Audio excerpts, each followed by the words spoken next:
Hi, welcome back to my channel. ನನ್ನ ಹೆಸರು ರವಿ. ನಾನಿವತ್ತು ಒಂದು ಹೊಸ ಕಥೆನ ನಿಮ್ಮ ಜೊತೆ ಹಂಚ್ಕೊಳ್ಳೋಣ ಅಂತ ಬಂದಿದ್ದೀನಿ. ಕಾಲೇಜು, ಟ್ಯೂಷನ್ನು, ಓದು, ಟೆಸ್ಟು, ಎಕ್ಸಾಮು, ಅಬ್ಬಬ್ಬಬ್ಬ ಎಷ್ಟು ಕೆಲಸ ಅಲ್ವಾ ನಮಗೆಲ್ಲ. ಸಾಕಾಗೋಗುತ್ತೆ. ಬರೀ ಟೆನ್ಷನ್ ಟೆನ್ಷನ್ ಟೆನ್ಷನ್. ನನಗಂತೂ ಸಿಕ್ಕಾಪಟ್ಟೆ ಸುಸ್ತಾಗ್ಬಿಟ್ಟಿದೆ ಇದೆಲ್ಲ ಮಾಡಿ ಮಾಡಿ ಮಾಡಿ. ಮನೆಗೆ ಬಂದ್ರೂ ಅಪ್ಪ ಅಮ್ಮ ಓದು ಓದು ಓದು ಅಂತ ತಲೆ ತಿಂತಾರೆ.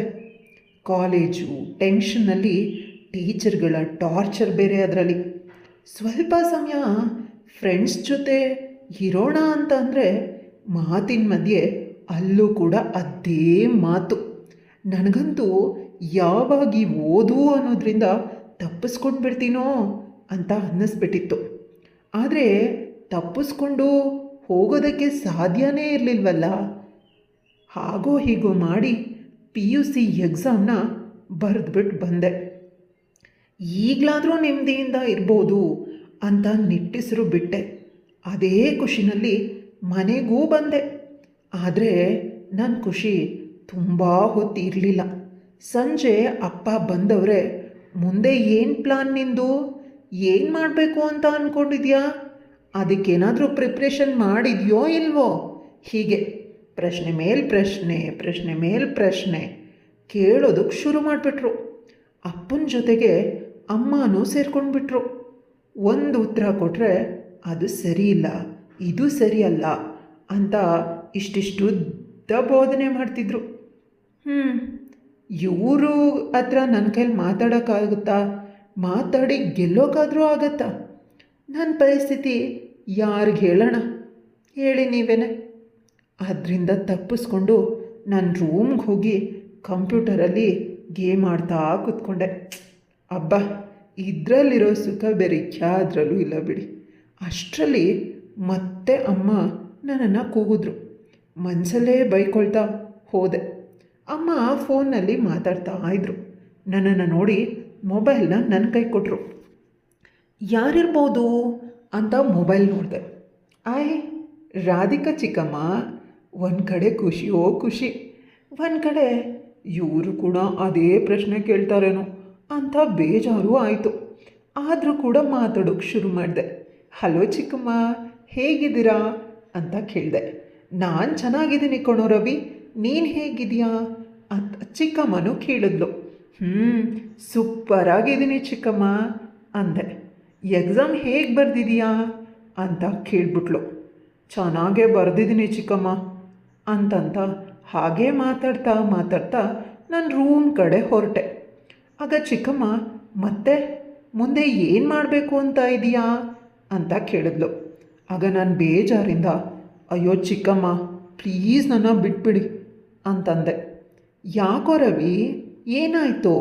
ನಾನೇನು ಕೇಳಬಾರ್ದು ಕೇಳಿದೆ ಅಂತ ಹೀಗಾಡ್ತಿದ್ಯೋ ಅಂತಂದ್ಲು ಚಿಕ್ಕಮ್ಮ. ಮತ್ತು ಇನ್ನೇನು ಚಿಕ್ಕಮ್ಮ, ಈಗ ತಾನೇ ಎಕ್ಸಾಮ್ ಮುಗಿಸ್ಕೊಂಡು ಬಂದಿದ್ದೀನಿ, ಸ್ವಲ್ಪನಾದರೂ ಫ್ರೀಯಾಗಿ ಇರೋಕ್ಕೆ ಬಿಡಲ್ವಲ್ಲ ನೀವೆಲ್ಲ ಅಂತಂದೆ ಕಿರಿಕಿರಿಯಿಂದ. ಏನೋ ರವಿ, ಅಷ್ಟು ಬೇಜಾರಾಗ್ಬಿಟ್ಟಿದೆಯೇನೋ, ಯಾಕೋ ಅಂತ ಕೇಳಿದ್ಲು ನಮ್ಮ ಚಿಕ್ಕಮ್ಮ. ಮತ್ತು ಏನು ಚಿಕ್ಕಿ, ಇಷ್ಟು ದಿನ ಓದು ಓದು ಓದು ಅಂತ ಟೆನ್ಷನ್ ಕೊಟ್ಟರು, ಇವತ್ತಾನೇ ಎಕ್ಸಾಮ್ ಮುಗಿಸ್ಕೊಂಡು ಬಂದಿದ್ದೀನಿ ಅಂತ ನಾನು ಖುಷಿಯಾಗಿದ್ದೀನಿ. ಆಗಲೇ ಮುಂದೆ ಏನು ಮಾಡ್ತೀಯಾ, ಏನು ಯೋಚನೆ ಮಾಡ್ತಿದ್ಯಾ, ಆಮೇಲೆ ಇನ್ನೇನು? ಯಪ್ಪ, ಒಂದಾ ಎರಡಾ ಪ್ರಶ್ನೆ, ಪ್ರಶ್ನೆ ಮೇಲೆ ಪ್ರಶ್ನೆ, ಪ್ರಶ್ನೆ ಮೇಲೆ ಪ್ರಶ್ನೆ ಕೇಳಿ ಕೇಳಿ ನನ್ನನ್ನು ಸಾಯಿಸ್ತಿದ್ರಾ ಎಲ್ಲರೂ ಅಂತಂದೆ. ಆಯ್ತು ಮಾರಾಯ, ಸಮಾಧಾನ ಆದರೂ ಮಾಡ್ಕೊ, ಸರಿ ಬಿಡು, ನಾನು ಅದನ್ನೆಲ್ಲ ಕೇಳೋದಿಲ್ಲ ಅಂತಂದ್ಲು. ಥ್ಯಾಂಕ್ ಯು ಚಿಕ್ಕಮ್ಮ, ಅಟ್ಲೀಸ್ಟ್ ನೀವಾದರೂ ನನ್ನನ್ನು ಅರ್ಥ ಮಾಡಿಕೊಂಡ್ರಲ್ಲ ಸಪ್ಪ ಅಂತ ಸ್ವಲ್ಪ ಸಮಾಧಾನ ಮಾಡಿಕೊಂಡ್ರೆ. ಏನೋ ನಿಮ್ಮ ಅಪ್ಪ ಅಮ್ಮಂಗೆ ಅರ್ಥ ಆಗಲ್ವಾ ಹಾಗಿದ್ರೆ ಅಂತ ಕೇಳಿದ್ಲು. ಅಪ್ಪ ಅಮ್ಮನ ಬಗ್ಗೆ ನಿಮಗೆ ಗೊತ್ತಲ್ವ ಚಿಕ್ಕಮ್ಮ, ಮತ್ತೆ ನನ್ನನ್ನೇ ಕೇಳ್ತಿರಲ್ಲ ಅಂದೆ. ಆಗ ಚಿಕ್ಕಮ್ಮ ನಗಾಡ್ತಾ, ಹೋಗಲಿ ಬಿಡೋ, ಬೇಜಾರು ಮಾಡ್ಕೋಬೇಡ, ತಮಾಷೆ ಮಾಡಿದೆ ಅಷ್ಟೆ ಅಂತಂದ್ಲು. ಬೇಜಾರ? ಅದು ಯಾಕೆ ಕೇಳ್ತೀರಾ ಚಿಕ್ಕಮ್ಮ? ಎಲ್ಲಾದರೂ ಸ್ವಲ್ಪ ದಿನ ಯಾರಿಗೂ ಕಾಣದೇ ಇರೋ ಥರ ಹೋಗ್ಬಿಡ್ಬೇಕು ಅಂತ ಅನ್ನಿಸ್ತಾ ಇದೆ ಅಂದೆ. ಒಳ್ಳೆಯದೇ ಆಯ್ತಲ್ಲೋ, ಹೋಗ್ಬಿಟ್ಟು ಬಾ, ನಿನಗೂ ಕೂಡ ಮೈಂಡು ರೀಫ್ರೆಶ್ ಆಗುತ್ತೆ. ಸರಿ, ಎಲ್ಲಿಗೆ ಹೋಗಬೇಕು ಅಂತ ಇದೆಯಾ ಅಂತ ಕೇಳಿದ್ಲು. ಗೊತ್ತಿಲ್ಲ ಚಿಕ್ಕಮ್ಮ, ಇನ್ನೂ ಹೋಗೋದಕ್ಕೂ ಬಿಡ್ತಾರೋ ಇಲ್ವೋ ಅದೂ ಗೊತ್ತಿಲ್ಲ ಅಂದೆ. ಹೇ, ಒಂದು ಕೆಲಸ ಮಾಡೋ, ಯಾಕೆ ನೀನು ನಮ್ಮ ಮನೆಗೆ ಬರಬಾರ್ದು? ನಿನಗೆ ನಮ್ಮ ಮನೆಗೆ ಬರೋಕ್ಕೆ ಇಷ್ಟನಾ ಅಂತ ಕೇಳಿದ್ಲು. ನನಗಂತೂ ಸಿಕ್ಕಾಪಟ್ಟೆ ಖುಷಿಯಾಗೋಯ್ತು. ಖುಷಿಯಿಂದ ಹ್ಞೂ ಚಿಕ್ಕಮ್ಮ, ನಾನು ರೆಡಿ, ಈಗಲೇ ಬಂದ್ಬಿಡ್ತೀನಿ. ಆದರೆ ಅಪ್ಪ ಅಮ್ಮಂಗೆ ನೀವೇ ಹೇಳಿ ಒಪ್ಪಿಸ್ಬೇಕು, ಇಲ್ಲಾಂದರೆ ಹೋದವರು ಬಂದವರೆಲ್ಲ ಮುಂದೆ ಏನು ಅಂತ ನನ್ನ ಪ್ರಶ್ನೆ ಮೇಲೆ ಪ್ರಶ್ನೆ ಕೇಳಿ ಕೇಳಿ ಕೇಳಿ ನನ್ನ ತಲೆ ತಿಂದಿಟ್ಬಿಡ್ತಾರೆ. ಇಲ್ಲಂತೂ ಇರೋಕ್ಕಾಗಲ್ಲ ಅಂತಂದೆ. ಸರಿ ಸರಿ, ನಾನು ಮಾತಾಡ್ತೀನಿ ಬಿಡು, ಎಲ್ಲಿ ಅಮ್ಮಂಗೆ ಫೋನ್ ಕೊಡು ಅಂತ ಹೇಳಿದ್ಲು. ಕೊಟ್ಟೆ ಚಿಕ್ಕಮ್ಮ ಅಂತ ಹೋಗಿ ಅಮ್ಮನ ಕೈಗೆ ಫೋನ್ ಕೊಟ್ಟೆ. ಒಂದು ರೀತಿ ಮನಸ್ಸಿಗೆ ರಿಲ್ಯಾಕ್ಸ್ ಆದಂಗೆ ಆಯಿತು. ಚಿಕ್ಕಮ್ಮನ ಮನೆಗೆ ಹೋದರೆ ಅಲ್ಲಿ ಯಾರು ನನ್ನ ಕೇಳಲ್ಲ, ಚಿಕ್ಕಮ್ಮ ಕೂಡ ನನ್ನ ಇದ್ರ ಬಗ್ಗೆ ಮಾತೇ ಆಡಿಸಲ್ಲ. ಇಲ್ಲೇ ಇದ್ದರೆ ನಿಜಕ್ಕೂ ನನ್ನ ತಲೆ ಕೆಟ್ಟು ಗೊಬ್ಬರ ಹಿಡ್ದು ಹುಚ್ಚಾಸ್ಪತ್ರೆಗೆ ಸೇರಿಸ್ಬಿಡ್ತಾರೆ ಅಷ್ಟೆ ಅಂತ ಅಂದ್ಕೊಂಡು ಸುಮ್ಮನೆ ಆದೆ. ಅಮ್ಮನಿಗೆ ಫೋನ್ ಕೊಟ್ಟು ನಾನು ಸೀದಾ ರೂಮಿಗೆ ಬಂದುಬಿಟ್ಟೆ. ನಾನಂತೂ ಸಿಕ್ಕಾಪಟ್ಟೆ ಖುಷಿಯಲ್ಲಿದ್ದೆ. ಚಿಕ್ಕಮ್ಮ ಅಮ್ಮಂಗೆ ಒಪ್ಪಿಸ್ತಾರೆ ಅನ್ನೋದು ನಂಗೆ ಖಾತ್ರಿಯಾಗಿ ಗೊತ್ತಿತ್ತು. ಅಮ್ಮ ನನ್ನ ಚಿಕ್ಕಮ್ಮನ ಮನೆಗೆ ಹೋಗು ಅಂತ ಹೇಳ್ತಾರೆ ಅಂತ ರೂಮಲ್ಲೇ ಗೇಮ್ ಆಡ್ತಾ ಕಾಯ್ತಾ ಕೂತಿದ್ದೆ. ಆದರೆ ಅಮ್ಮ ಬರಲೇ ಇಲ್ಲ, ಏನೂ ಹೇಳಲೂ ಇಲ್ಲ. ಸ್ವಲ್ಪ ಹೊತ್ತಾದ ನಂತರ ಊಟಕ್ಕೆ ಅಂತ ಕರೆದ್ರು. ಎಲ್ಲರೂ ಊಟಕ್ಕೆ ಅಂತ ಕೂತ್ಕೊಂಡಿದ್ವಿ. ಊಟ ಮಾಡೋವಾಗಲೂ ಯೋಚಿಸ್ತಾನೇ ಇದ್ದೆ, ಚಿಕ್ಕಮ್ಮ ಅಮ್ಮಂಗೆ ಹೇಳಿದಾರೋ ಇಲ್ಲ ಮರೆತುಬಿಟ್ರೋ ಅಂತ. ಹೀಗೆ ಮಾತಾಡ್ತಾ ಅಮ್ಮ ಅಪ್ಪನಿಗೆ ರವಿನ ರಜಕ್ಕೆ ಊರಿಗೆ ಕಳಿಸ್ಕೊಡೋಣವಾ ಅಂತ ಕೇಳಿದ್ಲು. ಅಪ್ಪ ಏನೂ ಮಾತಾಡಲಿಲ್ಲ. ಲಕ್ಷ್ಮಿನೇ ಫೋನ್ ಮಾಡಿ ಕೇಳ್ಕೊಂಡ್ಲು ರೀ ಅಂತ ನಿಧಾನಕ್ಕೆ ಅಮ್ಮ ವಿಷಯನ ತೆಗೆದ್ಲು. ನನ್ನ ಕಿವಿ ಒಮ್ಮೆಲೆ ನೆಟ್ಟಗಾಗೋಯ್ತು. ಮನಸ್ಸಲ್ಲೇ ಒಳಗೆ ಖುಷಿಯೋ ಖುಷಿ, ಆದರೆ ತೋರಿಸ್ಕೊಳ್ಳೋದಕ್ಕೆ ಹೋಗಲಿಲ್ಲ. ಸುಮ್ಮನೆ ಊಟ ಮಾಡ್ತಿದ್ದೆ. ಅದು ಇದು ಮಾತಾಡಿಕೊಂಡು ನಂತರ ಅಪ್ಪ ಹೋಗಲಿ ಕಳಿಸ್ಕೊಡು ಅಂದರು. ಯಪ್ಪ, ಕೊನೆಗೂ ಫ್ರೀ ಬರ್ಡ್ ಆಗೋದೆ, ಆರಾಮಾಗಿ ಕಾಲ ಕಳಿಬೋದು ಚಿಕ್ಕಿ ಮನೇಲಿ ಅಂತ ಆಕಾಶದಲ್ಲಿ ತೇಲಾಡ್ತಿದ್ದೆ. ಅದರಂತೆಯೇ ಮಾರನೇ ದಿನ ನಾನು ಮನೆಯಿಂದ ಚಿಕ್ಕಮ್ಮನ ಮನೆಗೆ ಹೊರಟೆ. ಚಿಕ್ಕಮ್ಮ ಇರೋದು ಕೋಲಾರದ ಮಾಲೂರಿನ ಹತ್ರ ಒಂದು ಹಳ್ಳಿನಲ್ಲಿ. ಚಿಕ್ಕಮ್ಮನ ಹೆಸರು ಲಕ್ಷ್ಮಿ. ನೋಡೋಕೆ ನನ್ನ ಅಮ್ಮನಾಗೇ ಸುಂದರವಾಗಿದ್ದಾಳೆ. ಆದರೆ ನಮ್ಮಮ್ಮ ಚಿಕ್ಕಮ್ಮಂಗಿಂತ 8 ವರ್ಷ ದೊಡ್ಡವಳು. ಹಾಗಾಗಿ ಚಿಕ್ಕಮ್ಮ ಈಗಲೂ ಕೂಡ ದಷ್ಟು ಪುಷ್ಟವಾಗಿದ್ದಾಳೆ. ಚಿಕ್ಕಮ್ಮನಿಗೆ ಮದುವೆ ಆಗಿ 10 ವರ್ಷ ಆಗಿದೆ. ಆದರೆ ಪಾಪ ಇನ್ನೂ ಮಕ್ಕಳೇ ಆಗಿಲ್ಲ ಅಂತೀನಿ. ಅದಕ್ಕೆ ನಾನು ಅಂದರೆ ಚಿಕ್ಕಮ್ಮಂಗೆ ಒಂಥರ ಸ್ಪೆಷಲ್ಲು. ಚಿಕ್ಕಮ್ಮಂದು ಅಂಗಡಿ ವ್ಯಾಪಾರ. ಅವ್ರ ಮನೆಗೆ ಹೋಗೋದು ಅಂದರೆ ನನಗೂ ಸಿಕ್ಕಾಪಟ್ಟೆ ಇಷ್ಟ. ಆ ಹಳ್ಳಿ ವಾತಾವರಣ, ಹೆಂಚಿನ ಮನೆ, ಹೊಲ, ಗದ್ದೆ, ಕೆರೆ, ಕುಂಟೆ, ಅಬ್ಬಬ್ಬಾ ನೆನೆಸ್ಕೊಂಡ್ರೆ ಈಗಲೂ ಸಿಕ್ಕಾಪಟ್ಟೆ ಮನಸ್ಸಿಗೆ ನೆಮ್ಮದಿ. ಎಲ್ಲದಕ್ಕಿಂತ ನನ್ನ ಮನೆ ಅಬ್ಬಬ್ಬಾ ಜೈಲು. ಇದರಿಂದ ತಪ್ಪಿಸ್ಕೊಳ್ಳೋಕ್ಕೆ ಅದರಷ್ಟು ಬೆಸ್ಟ್ ಜಾಗ ಮತ್ತೊಂದು ಇಲ್ಲವೇ ಇಲ್ಲ ಅಂತ ಅಂದ್ಕೊಂಡೆ. ನಾನು ಮಧ್ಯಾಹ್ನದ ಹೊತ್ತಿಗೆ ಚಿಕ್ಕಮ್ಮನ ಮನೆಗೆ ಬಂದೆ. ನಾನು ಮೆಲ್ಲಗೆ ಮನೆ ಒಳಗಡೆ ಬಂದೆ. ಮನೆಯಲ್ಲಿ ಯಾರೂ ಇಲ್ಲ ಅನ್ನೋ ಥರನೇ ಇತ್ತು. ರೂಮಲ್ಲಿ ಹುಡುಕ್ತೆ, ಯಾರೂ ಕಾಣಲಿಲ್ಲ. ಅಡುಗೆ ಮನೆಯಲ್ಲೂ ಯಾರೂ ಇಲ್ಲ. ಏನಿದು, ಮನೆಯಲ್ಲಿ ಯಾರೂ ಇಲ್ವಾ ಅಂದ್ಕೊಳ್ತಾ ಮನೆಯ ಹಿತ್ತಲಿನ ಕಡೆ ಬಂದೆ. ಅಲ್ಲಿ ನನ್ನ ಚಿಕ್ಕಮ್ಮ ಬಟ್ಟೆ ಒಗಿತಾ ಕೂತ್ಕೊಂಡಿದ್ರು. ನನ್ನನ್ನು ನೋಡಿದ ಚಿಕ್ಕಮ್ಮಂಗೆ ಸಿಕ್ಕಾಪಟ್ಟೆ ಫುಲ್ಲು ಹ್ಯಾಪಿ. ಹೇಗೆ ರವಿ, ಯಾವಾಗ ಬಂದೆ ಅಂತ ಕೇಳಿದ್ಲು. ಈಗ ತಾನೇ ಬಂದೆ ಚಿಕ್ಕಮ್ಮ ಅಂದೆ. ಒಬ್ಬನೇ ಬಂದ್ಯಾ, ಅಕ್ಕ ಭಾವ ಯಾರೂ ಬರಲಿಲ್ವಾ ಅಂತ ಕೇಳಿದ್ಲು.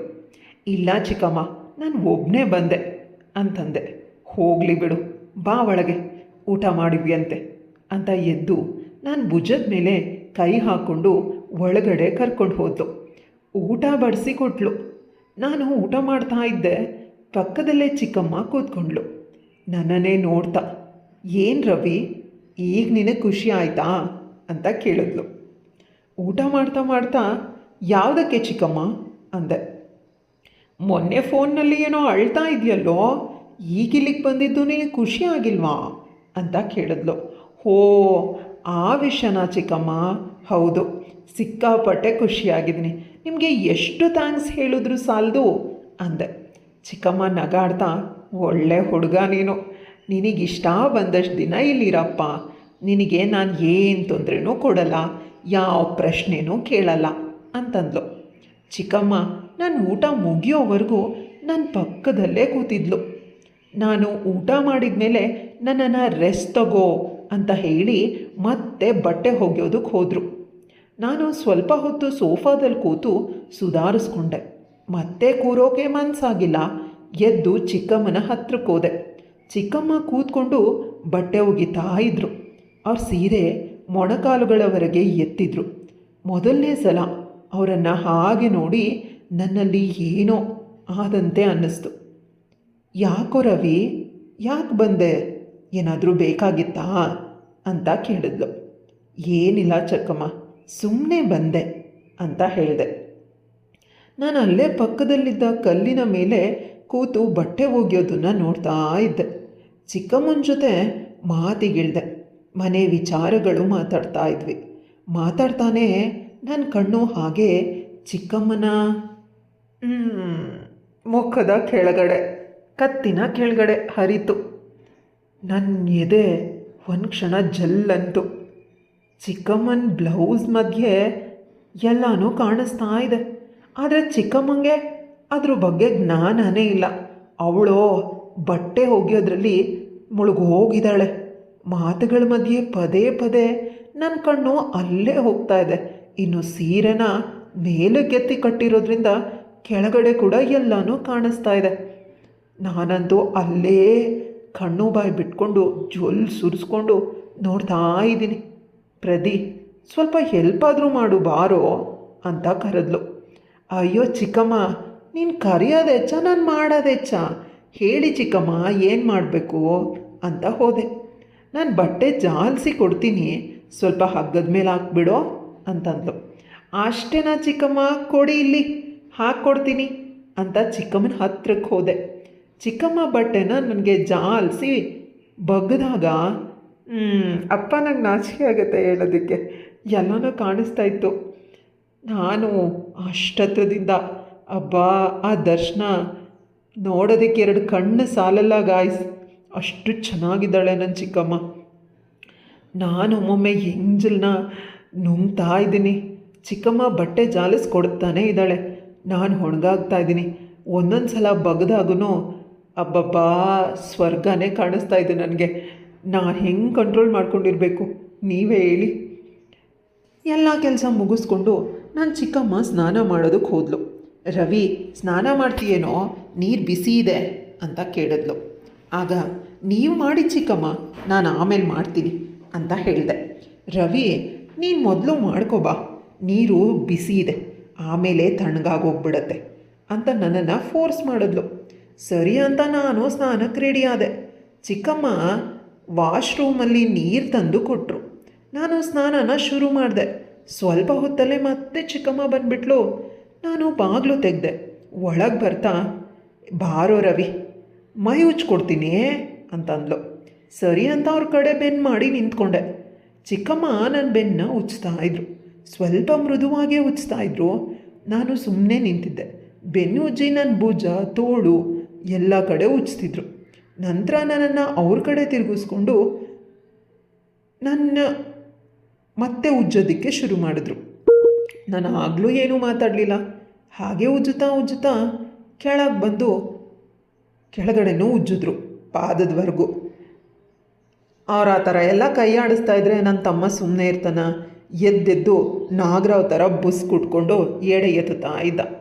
ಚಿಕ್ಕಮ್ಮಂಗೆ ಅದು ಕಾಣಿಸ್ತಾ ಇದ್ದು. ಬಟ್ಟೆ ಹಾಕಿದ್ರು ಕೂಡ ಅದು ಎದ್ದು ಆ ರೇಂಜಲ್ಲಿ ಎಡೆ ಎತ್ತಿದ್ರೆ ಕಾಣಿಸ್ತಾ ಇರತ್ತಾ? ಚಿಕ್ಕಮ್ಮ ಅದನ್ನು ನೋಡಿ ನೋಡಿ ನಗ್ತಾನೆ ಇದ್ಲು. ನಾನು ಯಾಕೆ ಚಿಕ್ಕಮ್ಮ ಆ ರೀತಿ ನಗ್ತಾ ಇದ್ದೀರಾ ಅಂತ ಕೇಳಿದೆ. ಏನೋ ನೀನು ಹಾವು ಇಷ್ಟೊಂದು ದೊಡ್ಡದಾಗಿದೆ, ಏನೋ ಕರಿ ನಾಗರಾವ ಬಿಳಿ ನಾಗರಾವ ಅಂತ ಕೇಳಿದ್ಲು. ಚಿಕ್ಕಮ್ಮ ನೀವು ತುಂಬ ಹಾಳಾಗೋಗ್ಬಿಟ್ಟಿದ್ದೀರಾ ಅಂತಂದೆ. ಓಹೋ, ನಾನು ಮಾತ್ರ ಹಾಳಾಗಿರೋದಾ, ನೀನು ಹಾಳಾಗಿಲ್ವಾ? ಇಲ್ಲಿ ಯಾರು ಹಾಳಾಗಿದ್ದಾರೆ ಅಂತ ಕರೆಕ್ಟಾಗಿ ಕಾಣಿಸ್ತಾ ಇದೆ ಬಿಡು ಅಂತ ಹೇಳಿದ್ಲು. ಹೌದಾ, ಕಾಣಿಸ್ತಾ ಇದೆಯಾ? ಹಾಗಾದರೆ ತೆಗೆದು ನೋಡಿ ಅಂತಂದೆ. ನಾನೇನೋ ರೆಡಿ ಇದ್ದೀನಪ್ಪ, ನೀನೇ ರೆಡಿ ಇಲ್ಲ ಅಂತಂದ್ಲು.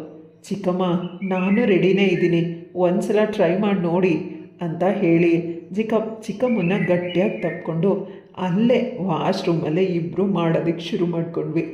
ಅಬ್ಬಬ್ಬ, ನನಗಂತೂ ಮೊದಲನೇ ಎಕ್ಸ್ಪೀರಿಯನ್ಸು ಇಂಥ ಆಂಟಿ ಜೊತೆ ಆಗಿದ್ದು ತುಂಬಾ ಖುಷಿಯಾಯಿತು. ಆಂಟಿ ಅಂತೂ ಸಿಕ್ಕಾಪಟ್ಟೆ ಎಕ್ಸ್ಪೀರಿಯನ್ಸು. ನನಗೆ ಫಸ್ಟ್ ಟೈಮ್ ಆಗಿದ್ರು ಕೂಡ ಎಲ್ಲೆಲ್ಲಿ ಹೇಗೆ ಏನೇನು ಮಾಡಬೇಕು ಎಲ್ಲನೂ ಚೆನ್ನಾಗೇ ಹೇಳ್ಕೊಟ್ರು.